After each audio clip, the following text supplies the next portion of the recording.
बिस्मिल्लाहिर्रहमानिर्रहीम। आज का हमारा टॉपिक है मैनेजरियल फाइनेंस बाय गिटमैन से। क्वेश्चन नंबर है इसका 5.22, प्रॉब्लम नंबर है 5.22। कैपा मॉडल की है। कैपा मॉडल पहले क्या होता है? कैपिटल एसेट प्राइसिंग मॉडल है, इसको हम शॉर्ट फॉर्म में कैपा मॉडल कहते हैं। कैपा मतलब कैपिटल एसेट प्राइसिंग मॉडल। ये होता क्या है मॉडल, पहले देखें। The basic theory that link risk and return of all the asset, जिसको हम पोर्टफोलियो कहते हैं ना, तमाम एसेट का, उसका लिंक करता है एसेट के जो रिस्क होते हैं और रिटर्न। जब भी हम कोई इन्वेस्टमेंट करते हैं ना, इन्वेस्टमेंट में हमें रिस्क इन्वॉल्व हो जाता है और लेकिन उस एसेट से हमें रिटर्न भी मिलता है। तो कैपा मॉडल ऐसा मॉडल है जो रिस्क और रिटर्न के दरमियान लिंक जो है वो पैदा करता है, लिंक बनाता है, उसको हम कैपा मॉडल कहते हैं। इसका फार्मूला क्या है? के जे रिस्क रेट ऑफ जो है वो रिक्वायर्ड रेट ऑफ रिटर्न कहते हैं, वो at asset J for asset है, उसके रिलेटेड जितने भी एसेट होंगे। आर एफ होता है रिस्क फ्री रिटर्न। बीटा जे होता है, जे फॉर जो है एसेट जो भी आपके होंगे। K M market rate of return होता है और R F risk free return. ये सारी चीजें जो है वो हमें दी हुई हैं। 5.22 में देखें, पेज नंबर 269 पे है। केस ए केस में देखें, हमारे पास 5% है रिस्क फ्री रिटर्न। ए में आते हैं पहले। 5% जो है रिस्क फ्री रिटर्न है, वो हम इधर पुट कर देंगे। बीटा कितना है? बीटा है 1.30 और आमतौर पर बीटा की वैल्यू 0.5 से 2.0 तक रहती है आमतौर पर।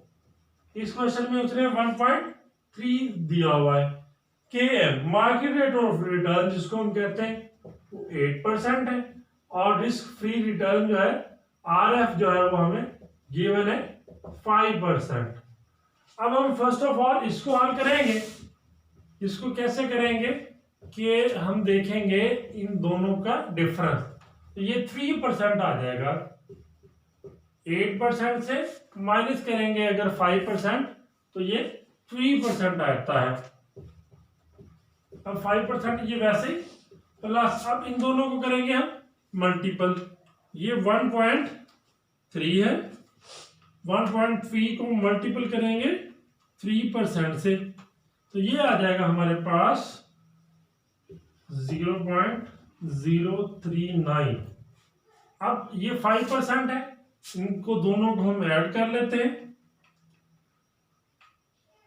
मल्टीपल 100 करेंगे ऐड करके, तो ये हमारे पास आ जाएगा कि ये 8.9%। ए केस हमारा हल हो गया। आगे आता है बी। बी में देखें क्या क्या दिया हुआ है।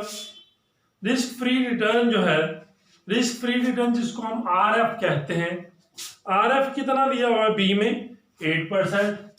तो यहां पे आएंगे हम, आर एफ 8% दिया हुआ है, ये लिख लिया। बीटा कितना दिया हुआ है?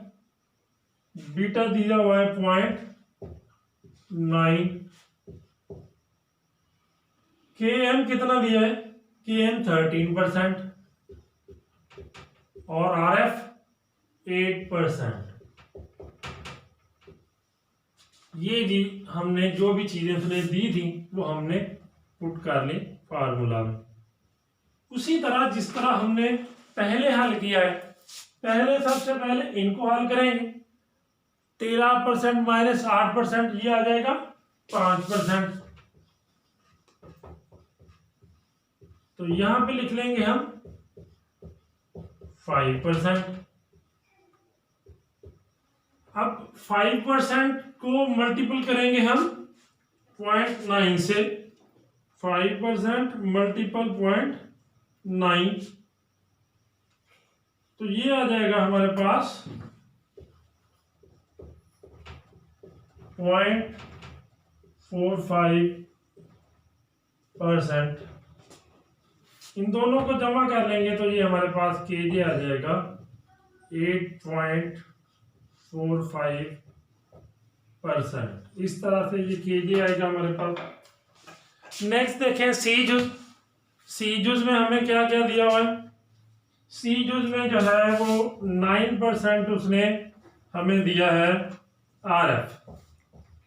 आर एफ हो गया 9% इधर, प्लस बीटा। बीटा जो है वो इसने दिया हुआ है हमें 0.2 और मल्टीपल के एम। के एम है 12% माइनस आर एफ कितना है 9%। 9%। सेम उसी तरह हम पहले इसको हल करेंगे इन दोनों को, फिर मल्टीपल कर लेंगे 0.2 को, और उसी तरह हम जैसे पहले कर रहे थे 9% को हल, उसी तरह ये आ जाएगा हमारा। ठीक है जी, इस तरह से हम इसको हल करेंगे। एक दफा फिर थोड़ा सा देख लें कि सबसे पहले हम देखेंगे कि आर एफ कितना है वो पुट कर देंगे, बीटा कितना है वो पुट कर देंगे, के एम कितना दिया हुआ वो लिख लेंगे, और आर एफ कितना दिया हुआ है वो लिख लेंगे। फर्स्ट ऑफ ऑल हमें ये हल करना है। 8% माइनस करेंगे हम 5%, तो ये हमारे पास आ जाएगा 3%। इसको जो है वो हल कर लिया। 3% को मल्टीपल करेंगे जितना भी बीटा दिया हुआ है। बीटा दिया हुआ है उसने 1.30, इनको मल्टीपल किया हमारे पास आ गया 0.039। इसमें फिर प्लस कर लेंगे 5%, तो ये आ जाएगा हमारे पास 8.9%। इस तरह से ये हल करेंगे। ओके बेटा, अल्लाह हाफिज।